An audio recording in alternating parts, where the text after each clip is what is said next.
राज्य सरकारने हरित महाराष्ट्राच्या उद्दिष्टासाठी तब्बल 300 कोटी वृक्ष लागवडीचे महत्त्वाकांक्षी लक्ष्य जाहीर केले असून या उपक्रमासाठी राज्यस्तरीय यंत्रणा अधिक मजबूत करण्याचा निर्णय घेण्यात आला आहे. वाढते शहरीकरण, औद्योगिकीकरण आणि प्रदूषण यामुळे घटत चाललेल्या हरित क्षेत्राच्या पार्श्वभूमीवर हा उपक्रम राबवण्यात येत आहे.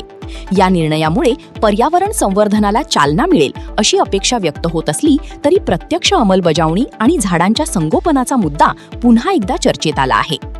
गेल्या काही वर्षांत विविध शहरांमध्ये मोठ्या प्रमाणावर वृक्ष लागवड मोहिमा राबवण्यात आल्या, मात्र त्यांचे अपेक्षित परिणाम दिसून आले नाहीत अशी नागरिकांची तक्रार आहे.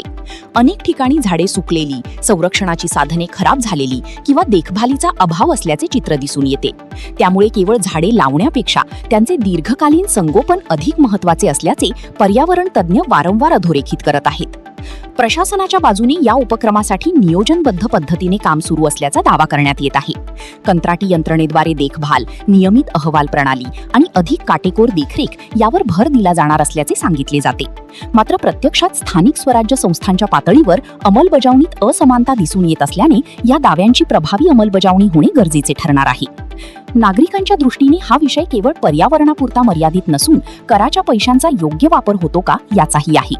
पारदर्शकता, जबाबदारी आणि नागरिकांचा सहभाग यांचा अभाव असल्यास अशा मोठ्या उपक्रमांवरील विश्वास कमी होऊ शकतो. त्यामुळे राज्याच्या या महत्त्वाकांक्षी संकल्पनेला यशस्वी करण्यासाठी स्थानिक पातळीवर काटेकोर अंमलबजावणी, नियमित देखरेख आणि झाडांच्या संगोपनावर विशेष लक्ष देणे अत्यावश्यक ठरणार आहे.